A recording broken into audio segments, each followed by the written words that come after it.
सभी छोटे बड़े श्रोताओं को सुनीता भटनागर का प्यार भरा नमस्कार। ऑडियो स्टोरीज के हमारे चैनल कहानी जगत में आप सभी का स्वागत है। हिंदी कहानियों की श्रृंखला में आइए आज सुनते हैं एस.आर. हरनोट जी द्वारा रचित कहानी कालिक। मनुआ, और मनु! श्यामा आंगन के मुंडेर से आवाज दे रही है। कुछ देर चुप खड़ी रहती है। दाएं हाथ में सुलगती बीड़ी है। मनु पता नहीं कहाँ खेलने में मस्त होगा। हाँक की कहीं से कोई प्रतिक्रिया नहीं आती। खनकती आवाज से खेत के किनारे चूली के पेड़ पर बैठे 2-3 कौवे जरूर उड़ जाते हैं। गांव के लोगों के लिए क्षमा का इस तरह आवाज देना कोई नई बात नहीं है, लेकिन आज उनके कानों में डायनामिट के ब्लास्ट की तरह पड़ी है ये आवाज। सभी के नाक मुंह चढ़ गए हैं। सामने की पगडंडी से एक गाय बिदकती आ रही है। वह फूला पंडतानी की है। पशुओं को चरा कर ले आते वक्त कुलच्छनी रोज ही गौशाला में जाने के बजाय श्यामा के घर की तरफ रुक कर देती है। फूला उसी को कहे रुकवा देती थी, पर आज पारा गर्म लगता है। मन की चिढ़ गाय पर कम और श्यामा को देखकर ज्यादा है। उसी रफ्तार से पीछे डंडा लेकर भागी आती है। श्यामा भी परवाह नहीं करती। झटपट बीड़ी के 2-4 कश खींचती है। उंगलियों के बीच जब सेंक छूता है तो झट से नीचे फेंक कर पैर से मसल देती है। पुनः हाँक देती है मनु को। ओरे मनुआ, मनु ओए! उसका कहीं आता पता नहीं है। गुस्से में गालियां बकने लगती है। पता नहीं कोड़ी किसके दरवाजे घुसा होगा। कमजात हरामी कहीं का। मेरा लहू पीने पैदा हुआ है। आना तो घर। आज तेरी टांग नहीं तोड़ी तो मेरा नाम नहीं बोलना। बड़बड़ाती हुई भीतर जाने लगती है। अभी दरवाजे के पास ही पहुंची थी कि पंडिताइन गाय को गोट कर ले आई।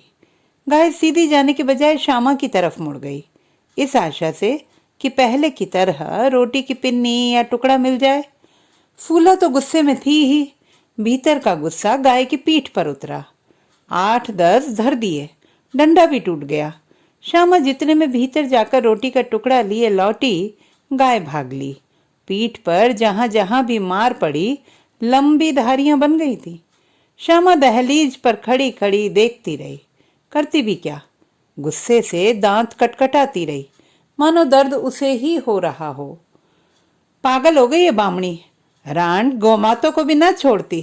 तू तेरे को जोर से थूक दिया। रोटी के टुकड़े को इतने जोर से मसला कि चूरा चूरा हो गया। उल्टे हाथ छत पर फेंक दिया। वे खपरेल के बीच जगह जगह ठहर गए। 2-3 कौवे आकर उन्हें चुगने लगे।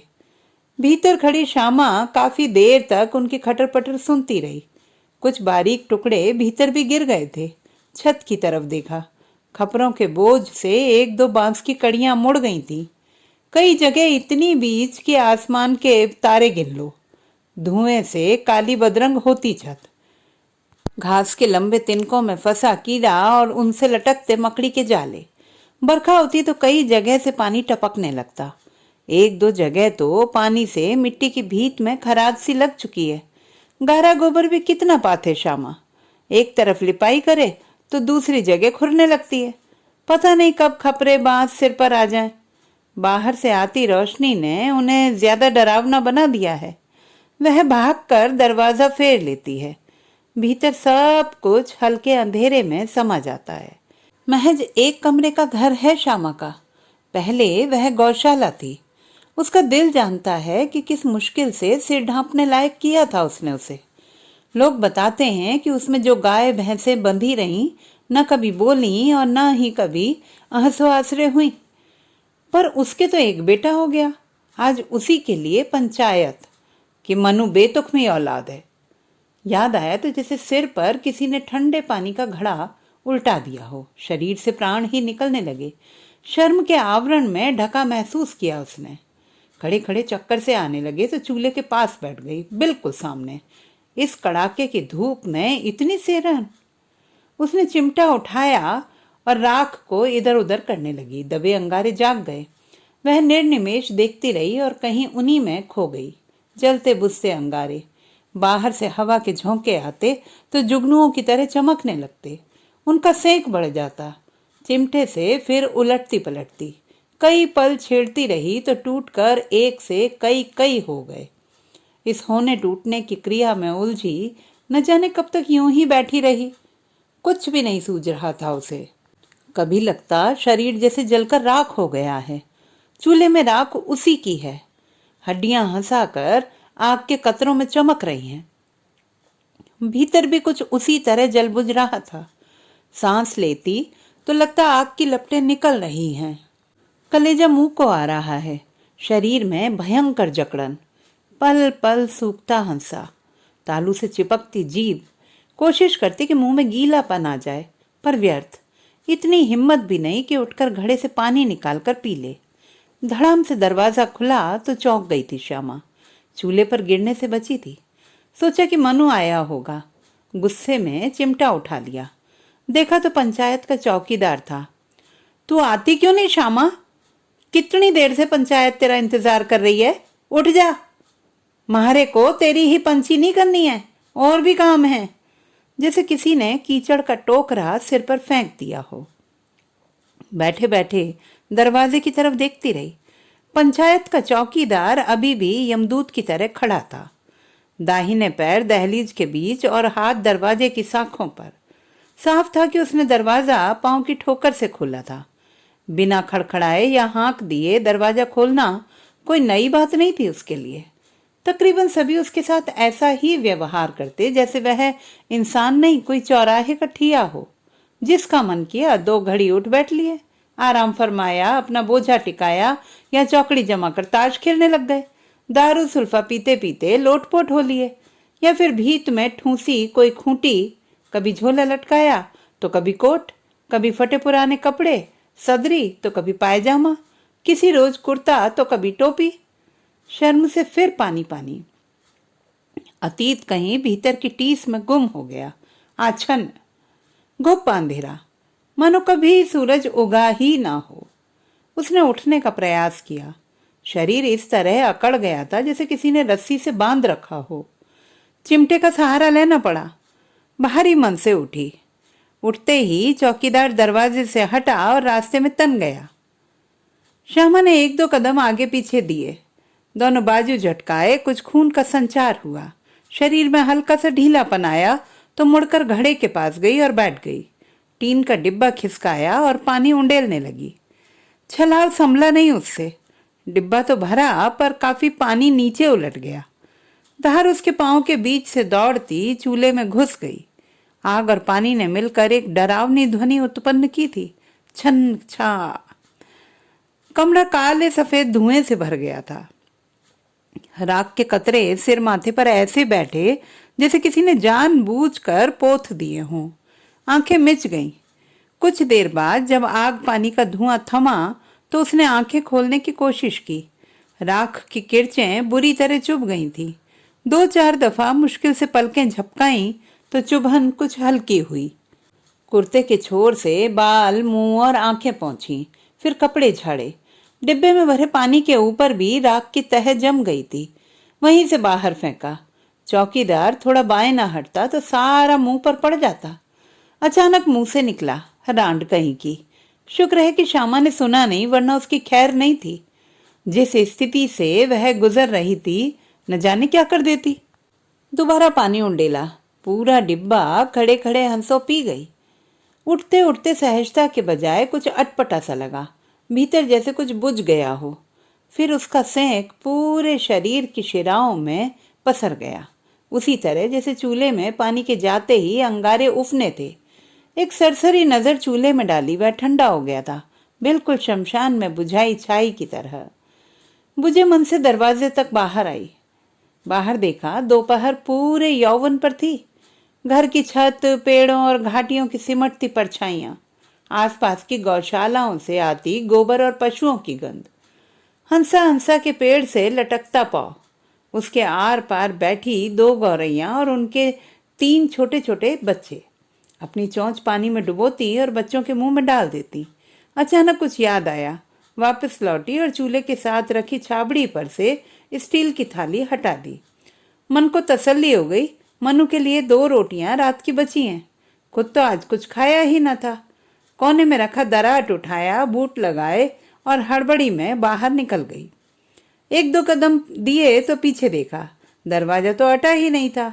वापस लौटी और शाहसा चढ़ा दी। चौकीदार काफी आगे निकल गया था। चलते चलते श्यामा को महसूस हुआ कि आग के अंगारे भीतर चमकने लगे हैं। सेंक धीरे धीरे बढ़ रहा है, पूरा शरीर धधकने लगा है। इतनी कसमसाहट कि आगे पांव रखे तो पीछे आ जाए। उसने माथे पर चू रही पसीने की बूंदें उंगलियों से पोंछ दी। चादरों के किनारे से माथा साफ किया। रास्ता कई घरों के आंगन पिछवाड़े से होता हुआ स्कूल तक जाता था। आश्चर्य हुआ कि कहीं भी कोई आहट नहीं, न किसी के बतियाने की आवाज, न किसी बच्चे के खेलने या रोने का शोर। जैसे एक गहरा सन्नाटा गांव भर में पसर गया हो। कहीं कोई औरत दिखती भी तो मुंह फेर लेती। मर्द एक अजीब सी हंसी हंस देते। चाल आहिस्ता की। सांस फूल रहा था या दिल की धड़कनें बढ़ने लगी थी, अंत नहीं कर पाई। सोचती रही कि पहले तो ऐसा कभी नहीं हुआ, वरना जब भी कोई मिलता या देख लेता तो झटपट 18 काम बताने लग जाता था। श्यामा सभी के बताए काम करती रहती, कभी किसी को मना नहीं करती थी। उनका चिक्कड़ गोबर फेंकती, भांडे बर्तन मांजती, घास पत्ती काटती, लाती, साल फसल की कटाई में बराबर का हाथ बटाती, हारी बीमारी में साथ, सुख दुख में बराबर की भागीदारी, यानी जिसकी जो मदद हो पाती किया करती। इसमें अपना स्वार्थ भी होता, हर घर से कुछ न कुछ मिल जाता। आई चलाई चलती रहती, अपना पेट भर लेती। अपनी छोटी सी जिंदगी में श्यामा ने शायद ही कभी सुख देखे हों। ब्याह क्या हुआ, पूरा जीवन ही अभिशाप बन गया था। माँ बाप ने 5 भी नहीं पढ़ने दी। जैसे स्कूल से हटी, सिर पर ब्याह तोप दिया। उम्र भी ज्यादा नहीं, 16 से 1-2 महीना कम ही रही होगी। हंसना खेलना जाता रहा। चंचलता छिन गई, मासूमियत खो गई। माँ बाप की जिद के आगे एक न चली, चुपचाप उनके फैसले को एक ही घूंट में कड़वी दवा की तरह पी गई। जिसके साथ श्यामा का ब्याह हुआ था वह उम्र में कोई 10 साल बड़ा होगा। बचपन से ही खुराफाती दिमाग। माँ बाप स्कूल भेजते, पर वह खेत जंगल में छिपकर पूरा दिन खत्म करता। काम काज में बिल्कुल निठल्ला। मुंह से दूध की बात भी नहीं गई थी कि दारू सुल्फे की लत लग गई। बुरे काम, उल्टी संगत, झूठ बोलना तो उसकी रग रग में बैठ गया था। 20 की उम्र तक पहुंचते पहुंचते कद तो खूब बढ़ा, पर सूख कर कांटा रह गया। न कभी बाल बनाता, न नहाता, बड़ी हुई दाढ़ी, गंदे नाखून, न ढंग के कपड़े। वह माँ बाप के लिए एक अच्छी खासी मुसीबत बन गया था। कोई कहता कि लड़का मानसिक रूप से बीमार है, उस पर भूत प्रेतों का असर है। उसकी बातें समझ से परे होती। कभी पाताल की बातें करता तो कभी आसमान की, कभी परियों की तो कभी भूत प्रेतों की। सोने के कमरे में तो किसी को आने ही ना देता। घंटों दरवाजा बंद करके कुछ बड़बड़ाता रहता। धूप का धुआं कई बार दरवाजे खिड़कियों से बाहर निकलता तो लगता कि भीतर आग लगी हो। 1-2 बार उसके बाप ने डांटना चाहा, पर उसकी लाल लाल डरावनी आंखें देखकर घबरा गया, जैसे उल्टा उसे ही मार देगा। एक दिन तो उसने किसी बात पर पहले बाप को बुरी तरह पीटा और फिर अपनी माँ का सिर फोड़कर घर से भाग गया। एक अजीब सा भय उस घर में पसर गया था। किसी ने सलाह दी थी कि यदि उसकी शादी कर दी जाए तो उस विक्षिप्तता से छुटकारा मिल सकता है। कई दिनों बाद घर लौटा तो बाप ने प्यार से समझा बुझाकर शादी के लिए राजी कर लिया। जहां रिश्ता हुआ उनसे सब कुछ छुपाए रखा, और श्यामा जैसी मासूम और भोली लड़की के गले जैसे सांप पड़ गया हो। शादी के कुछ समय बाद तक तो ठीक ठाक रहा वह। श्यामा का मन नई नई दुल्हन के सपनों से भरता सींचता चला गया। मायके का बिछोह भी भूलने लगी थी, लेकिन धीरे धीरे कुछ दिनों बाद उसके फिर भीतर का जानवर बाहर निकलने लगा। उसकी उल जलूल हरकतों से श्यामा परिचित होने लगी थी। उसे बहुत तंग करने लगा वह। बिन वजह मारता पीटता, कई बार श्यामा के कपड़े तक फाड़ देता। ब्याह के जो गहने उसने चाव से रखे थे उनमें से हर सप्ताह एक गहना गुम होता जाता। पहले बालियां, फिर गोजरू, उसके बाद चांदी की छाप, पायलें, फिर सोने का चाक, सुहाग की चूड़ियां, और कुछ दिन बाद उसके पहनने का एक एक कपड़ा भी। श्यामा की समझ में कुछ नहीं आ रहा था कि क्या करे। एक दिन हिम्मत जुटाकर सास को सारी बातें बता दी, और सास ने अपने पति को। सब कुछ जानते हुए भी दोष बहू पर ही मढ़ना शुरू कर दिया। उल्टे आरोप लगाए गए कि वे कपड़े गहने मायके ले गई है। पति अब कई कई दिनों तक घर भी नहीं आता था। कभी आया भी तो सारी सारी रात जागता रहता। श्यामा को अपने कमरे में आना तक न मिलता, सोना भी बाहर ही पड़ता। वह सारी सारी रात कुछ बड़बड़ाता रहता, धूप जलाए रखता, उल्टे सीधे करतब करता। उसके झोले में कई बार शराब की बोतलें, मरे हुए तीतर, मुर्गे और पशुओं की हड्डियां होती। सिर के बाल भी उलझे हुए और डरावने हो गए थे। बेतरतीब दाढ़ी तो किसी झंखाड़ से कम न लगती। श्यामा को किसी ने बताया था कि उसका पति कोई सिद्धि कर रहा है। दूसरे गांव में एक डागी के पास जाता रहता है, वही उसका गुरु है। श्यामा बात की तह तक गई तो मालूम हुआ कि गुरु उनके परिवार का कोई पुराना दुश्मन है। किसी बदले की इच्छा से उसने उसके पति को अपने चंगुल में फंसा रखा है।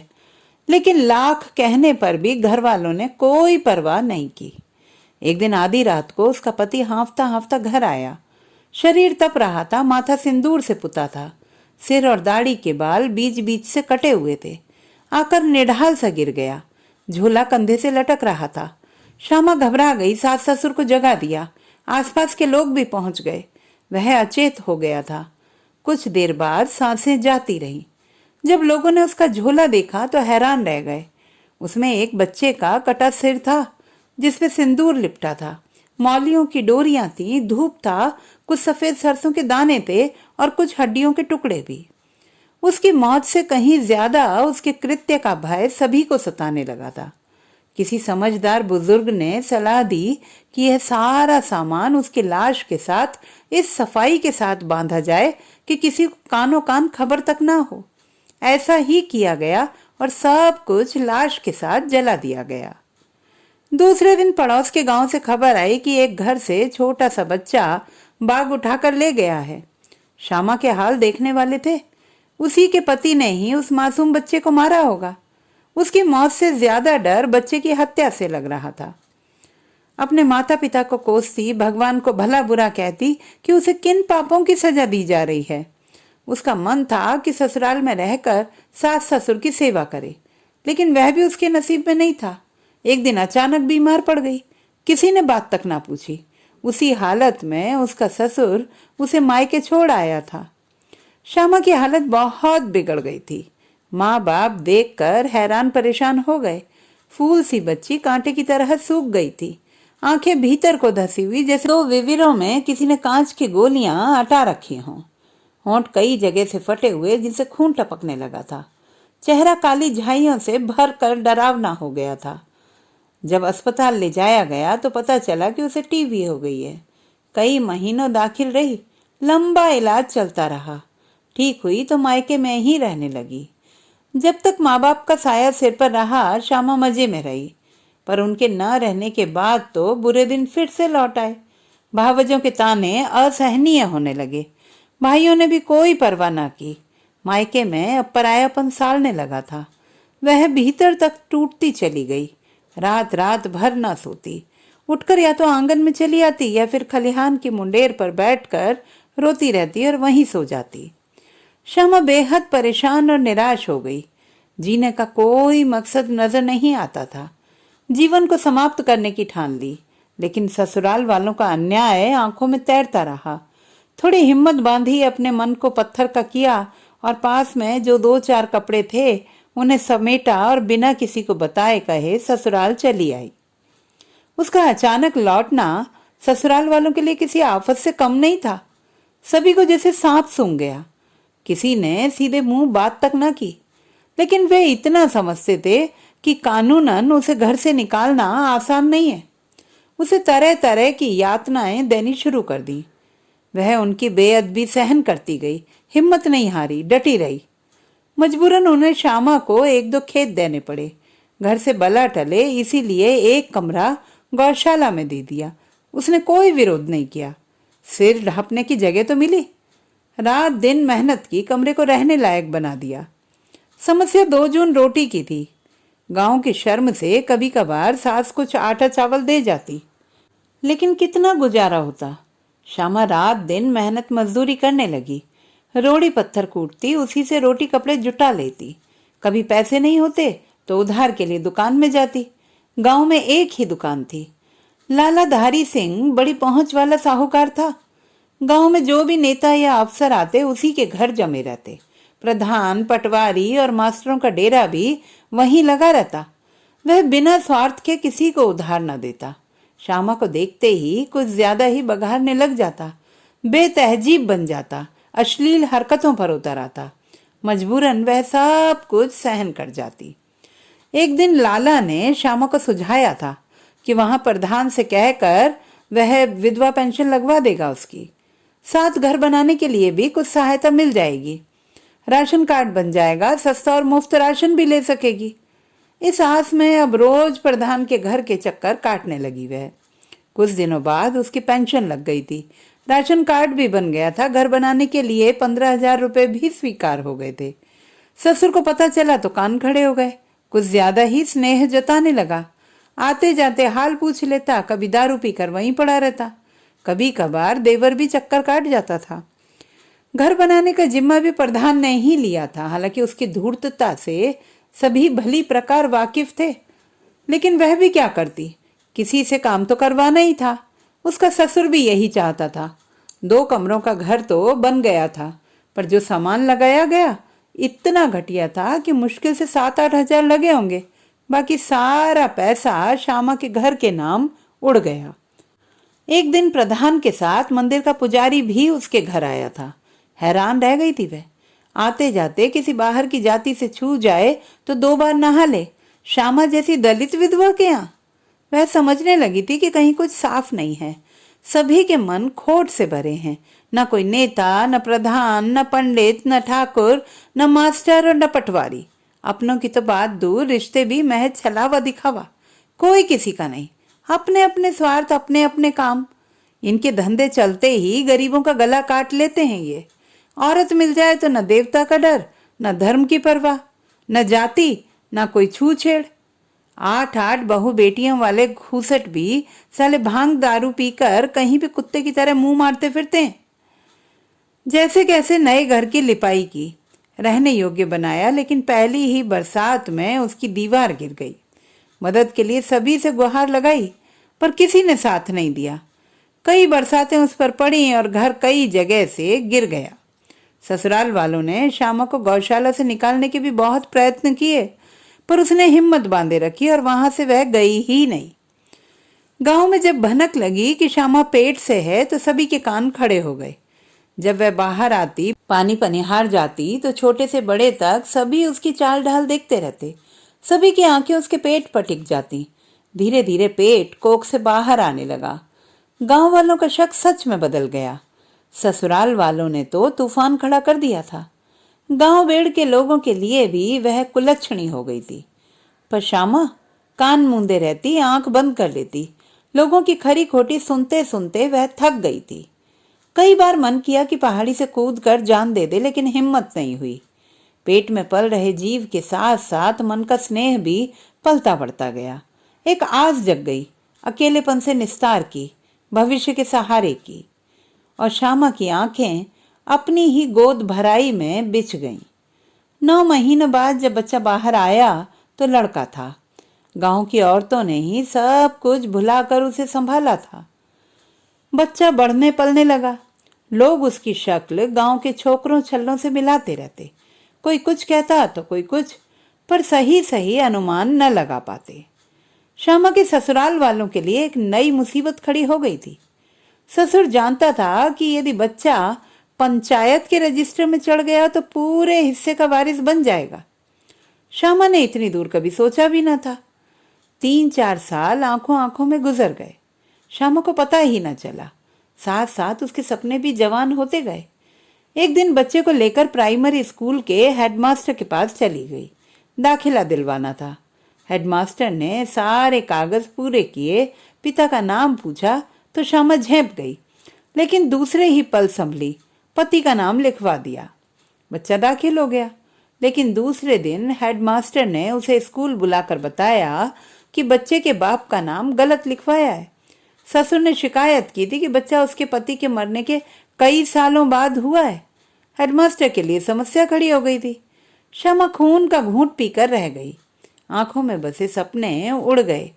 उनमें खोई भागते दौड़ते कितनी दूर निकल आई थी वह कि अपना अतीत ही भूल गई थी। अब बेटा पढ़ नहीं सकेगा, जहां भी जाएगा सभी बाप का नाम पूछेंगे। वह क्या करे, कहाँ जाए, किसके पास दुखड़ा रोए अपना। छाती पर सांप लौटने लगे, कलेजा दहल गया। अनमने मन से घर चली आई। बात स्कूल के आंगन तक ही नहीं रही थी, ससुर ने एक और मुसीबत खड़ी कर दी। पंचायत में दावा कर दिया था कि उस बदचलन औरत ने कुल पर कलंक पोत दिया है। इतनी हिम्मत कि किसी ऐरे गहरे की औलाद को उनके वंश पर मर दे। अब न केवल बच्चे का दाखिला रद्द करने का सवाल था, परंतु श्यामा को गांव से बेदखल करने की भी अपील की गई थी। मामला प्राइमरी स्कूल से शुरू हुआ था, इसलिए पंचायत वहीं बुलाई गई। स्कूल के प्रांगण तक पहुंचते पहुंचते श्यामा ने अपनी पूरी जिंदगी पढ़ ली, कदमों से नाप ली। आज सचमुच अथाह अकेलापन महसूस हो रहा था, मानो किसी बियाबान में फेंक दिया गया हो, जहां न कोई पगडंडी है, न थांव, न धूप, न छांव, न कोई सहारा, न आसरा।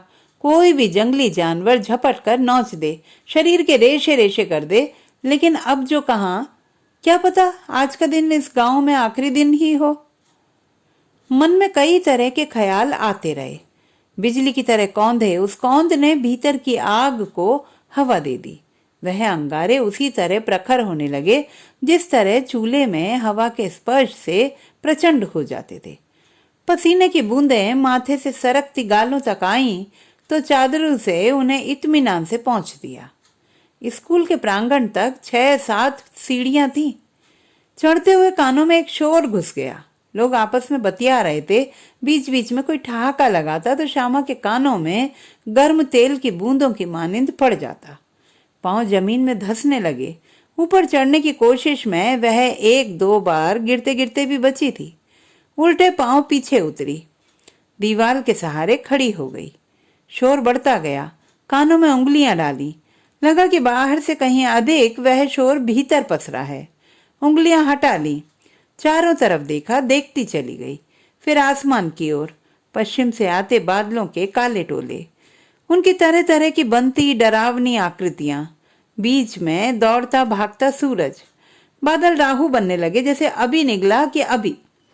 पल भर यह खेल चलता रहा, लेकिन पकड़ से छूटता चला गया। जहां कहीं आर पार खेतों घाटियों में छाया के टुकड़े पसरे हुए थे, वहां अब धूप का साम्राज्य था। श्यामा ने उसे अपने भीतर समेट लिया। एक सांस में सीढ़ियां चढ़ गई। उसे देखते ही आंगन में सन्नाटा पसर गया। न कोई बतियाहट, न कोई हरकत, न शोर, न ठहाके, जैसे समय ठहर गया हो। श्यामा ने आंखों ही आंखों में मैदान का मुआयना किया। गांव भीड़ उमड़ आई थी। ऐसे लोग भी भीड़ में थे जिन्हें कभी देखा तक न था। औरतें, जवान, बूढ़े, बच्चे, जैसे कोई बड़ा तमाशा होने वाला हो। प्रधान ने श्यामा के चेहरे पर नजर डाली। डरावना चेहरा, आंखों में उमड़ता एक तूफान। छातियां मैले से कुर्ते के बीच पेट पर ढुलकती हुई, जैसे कोई जिंदा लाश हो। हालांकि वह अभी काफी पीछे थी, लेकिन उसकी परछाई इतनी लंबी हो गई थी कि भीड़ को चीरती प्रधान तक पहुंच गई। पता नहीं क्या हुआ, वह किसी अज्ञात भय से सिहरा और खड़ा हो गया। ससुर ने बैठे बैठे गर्दन टेढ़ी की तो श्यामा से नजर न मिला सका। वह चलती रही। प्रधान बैठ तो गया, पर मन की दुरूहता चेहरे पर बैठ आई। उस तरफ किसी का ध्यान नहीं गया। भीड़ के बीच पहुंचते पहुंचते श्यामा के मन का रहा सहा भय भी विलुप्त हो गया। पुनः चारों तरफ नजर घुमाई। लोग दूर दूर तक बैठे थे। स्कूल के बरामदे में पेड़ों और झाड़ियों की छाया में, जैसे यहाँ किसी देव जातर का आयोजन हो या विधायक मंत्री आने वाला हो। अचानक मैदान के पूर्व से हवा का तेज अंधड़ आया। बीच में पहुंचा, एक वर्तुल बनाया। ढेरों मिट्टी और घास पत्ते अपने साथ समेटे घराट की तरह घूमा और भीड़ पर बिछ गया। प्रधान के साथ कई जाने माने लोगों के मुंह मिट्टी से पुत गए। घास के तिनके बालों से लेकर कपड़ों पर चिपक गए। श्यामा ने देखा तो हंसी निकल आई। चादरों से मुंह ओट लिया। वर्तुल इतना तेज था कि लोगों के आसपास सोए कुत्ते भी डरकर भौंकने लगे थे। कौवों का एक दल कहीं से आया और स्कूल की छत पर बैठ गया। एक आध ने काँव काँव की, फिर चुप हो गए। कई कुत्ते इधर उधर दौड़ते नजर आए। शायद सभी ने यह भ्रम पाल लिया था कि आज यहाँ कोई धाम या देवता का भंडारा हो रहा होगा। श्यामा पंचों के सामने आकर खड़ी हो गई। इधर उधर देखा, एक जगह खाली थी, वहां उसका ससुर बैठा था। दाएं बैठ गई। उठने को हुआ तो बाजू पकड़कर बिठा दिया। दराट बिल्कुल सामने रखा। उसकी तो जैसे सांस ही बंद हो गई हो। प्राणों पर बीतती नजर आई। कभी दराट देखता तो कभी कुर्सी पर बैठे प्रधान का मुंह। वह सिकुड़ने लगा था, जैसे बाहें टांगों से चिपक गई हों। होंठ मुंह सूखने लगे। कई पल चुप्पी रही, किसी ने कोई बात नहीं की। श्यामा ने मन को बांधा, बोलने की पहल भी खुद ही कर दी। मुझे यहाँ क्यों बुलाया है? सभी एक दूसरे का मुंह ताकते रह गए। प्रधान ने भीतर की शुद्धता मुश्किल से रोकी। खींच कर बोला, तेरा ससुर बोलता है तैने अपने बच्चे के बाप का नाम गलत लिखाया है। वह फिर से हंसती चली गई। जोर से ठहाका लगाया तो स्कूल की छत पर बैठे कौवों का दल उड़ गया। हंसी के मायने किसी को समझ नहीं आए, परंतु प्रधान झुंझला गया, जैसे कोई झंझावात सिर पर बैठ गया हो। तो आप मेरे ससुर को ही पूछ लेते कि बाप का नाम क्या लिखाना चाहिए। कनखियों से ससुर को देखा। वह थोड़ा सरका और खड़ा हो गया। कांपती जुबान से बोलने लगा, प्रधान जी, मेरा लड़का तो कभी का मर गया। ये रौंडा तो कई साल बाद पैदा हुआ। मेरे बच्चे को गाली मत देना रामदत्त। श्यामा ने ससुर की लिहाज छोड़कर सीधे नाम लेकर चेतावनी दी। एक जोर का तमाचा जैसे मुंह पर पड़ गया हो, वह सक पका गया। कहते कहते श्यामा की आंखों में खून उतर आया था। हाथ दराट पर चला गया था। खड़े खड़े उसके ससुर की टांगें कांपी जा रही थीं। प्रधान ने बात संभाली, रामदत्त, यह तेरा आंगन द्वार नहीं है, सलीके से बोल जो बोलना है। प्रधान तो उसी की तरफदारी में था। दूसरे पंच भी, उन्हें भी सत्य कहाँ दिख रहा था। पेट में गया दारू और जेब में ठूसे पैसे आज सिर चढ़कर बोल रहे थे। ससुर ने हाथ जोड़ दिए। मैं क्या बोलूं प्रधान जी, आप तो खुद ही जानते हैं, इंसाफ तो आपको ही करना है। कहकर श्यामा से काफी दूर जाकर बैठ गया। प्रधान कुर्सी पर बैठा हल्का सा आगे को तन गया। देख श्यामा, पूरा गांव परगना जानता है कि तेरा पति कब का मर गया है। उसका नाम तू कैसे लिखवा सकती है? पंचायत में तेरे को सच तो बोलना पड़ेगा, नहीं तो तेरे को पंचायत बेदखल कर देगी। सोच ले। प्रधान बोल तो गया, लेकिन इतने भर शब्द बोलते बोलते माथा और मुंह पसीने से तर हो गया। तो आपको इस बच्चे के बाप का सही नाम लिखाना है। श्यामा ने अपने परिदाह का निवारण भीतर ही भीतर किया। आंखों और चेहरे पर निरपेक्षता भर आई। दराट उठाया और खड़ी हो गई। पंच हल्के से बिलबिलाए। लोगों ने कान खोल दिए। क्यों मास्टर जी? हेडमास्टर की तरफ रुख किया था उसने। वह कुर्सी पर सिर झुकाए बैठा था। सामने रखी छोटी मेज, उस पर एक हाजिरी रजिस्टर, स्याही की दवात और होल्डर, जैसे वे चीजें मास्टर का मजाक उड़ा रही हों। तो सोचते क्या हो? उठाओ होल्डर और लिखो बच्चे के बाप का नाम। बच्चे के बाप के नाम शब्द सुनकर कईयों की हवा उड़ गई थी। वह हेडमास्टर के साथ खड़ी हो गई थी। श्यामा की पहली नजर प्रधान पर थी। प्रधान हेकड़ी में कुछ समझ नहीं पाया था। बात समझ आई तो चेहरा ऐसे उतरा जैसे 100 जूते पड़ गए हों। शर्म से पानी पानी, ना बैठते बना ना उठते, भीतर से जर्जर, अस्त व्यस्त, मानो किसी सीधी पगडंडी से आते आते बाढ़ में फंस गया हो। अपमान की सिलवटें चेहरे पर उभर आईं। बुरी तरह घबरा गया प्रधान। गंजे सिर पर जो कुछ बाल थे खड़े हो गए। शक्ल ऐसी बनी जैसे अफीमची का नशा टूट गया हो। 2-4 बार बिना हिले डुले आंख की पुतलियां घुमाई। दाएं हाथ से 1-2 बार सिर भी कुचलाया।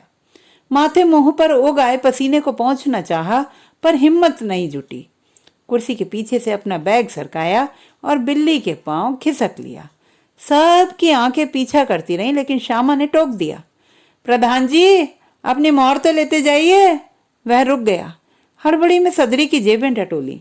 उल्टे पांव ऐसे हटा कि जैसे अभी कोई सिर पर डंडा जड़ देगा। मेज पर रखी मोहर उठाई और भाग लिया। पंचों की हालत देखने वाली थी। अब श्यामा की नजर मंदिर के पुजारी पर टिक गई। सभी स्तब्ध रह गए। सिर पर से अचानक टोपी गिर गई। संभाल तो ली, पर पहन न पाया। सदरी की जेब में ठूंस दी। हाथ तालू पर गया, चोटी को इस तरह उंगलियों में फंसाकर घुमाता रहा मानो उखाड़कर फेंक देगा। हवा ने लंबे बालों को बेतरतीबी से फैला दिया। पल भर में चेहरा पसीने से तरबतर हो गया। माथे पर लगाया सिंदूर का तिलक ऐसा धुला कि गाल, नाक, होंठ सब रंग गए। कंधे पर रखे परने से पसीना पहुंचा तो पूरा मुंह लाल हो गया। श्यामा की आंख अभी तक उसी पर टिकी थी। पुजारी की शक्ल देखकर कई लोग हंस दिए। हंसी मन को नश्तर की तरह घोंप गई। धोती पकड़ी और टेढ़ा मेढ़ा हो खिसक लिया। नंगे पांव, चप्पल पहनने तक कभी होश न रहा। भागते भागते हाथ जनेऊ पर पड़ा, पता नहीं क्यों उसे कान पर लटका दिया। तीसरी नजर में गांव का दुकानदार था। उसके मन का चोर पहले ही जाग गया था। सिर झुकाए जमीन में गड़ता चला गया। होंठों में बीड़ी फंसी रह गई, बिना कश लिए।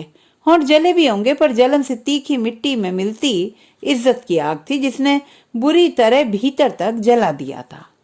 साहूकारी की ठीस पल भर में उड़न छू हो गई। जिंदा लाश की तरह कुर्सी पर लटका रहा। अब श्यामा ने पटवारी की तरफ देखा। जमीन का भगवान। हवाइयां उड़ गईं उसकी। सरकारी नौकरी और गांव परगने में अफसरी का रौब जाता रहा। जमीन में उगी धूप के बीच इस तरह नजरें गड़ाई जैसे जमाबंदी ततीमा बनाते लट्ठे के नंबरों को पढ़ रहा हो। लड़खड़ाता हुआ उठा और सिर झुकाए खिसक लिया। श्यामा का ससुर जमीन में धंसता चला जा रहा था। नजरें बचाकर खिसकना चाहा लेकिन श्यामा ने रोक दिया। ससुर जी, अभी नाम पूरे नहीं हुए।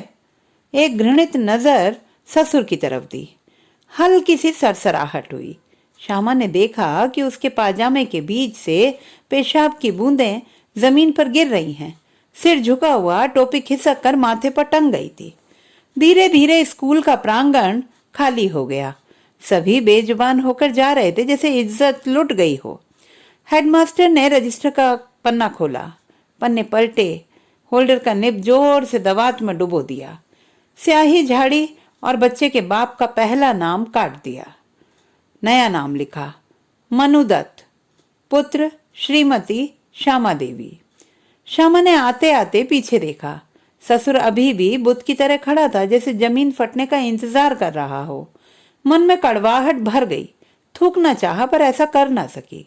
जब स्कूल के मैदान की सीढ़ियां उतरी तो लगा कि वह किसी काजल की कोठरी से बाहर निकल आई है। लोग बताते हैं कि रामदत्त अंधेरा होने तक उसी तरह खड़ा था। जब तक हेडमास्टर स्कूल में रहा, बच्चे के बाप की जगह उसकी मां का नाम चलता गया। बदलने के बाद दूसरा हेडमास्टर आया। उसने जब रजिस्टर देखा तो बच्चे के पिता का नाम श्रीमती श्यामा देवी पढ़कर खूब हंसा। एक दो गाली पहले हेडमास्टर की नालायकी को दी, फिर बड़े सलीके से उस नाम को दुरुस्त कर दिया, श्री श्यामदेव।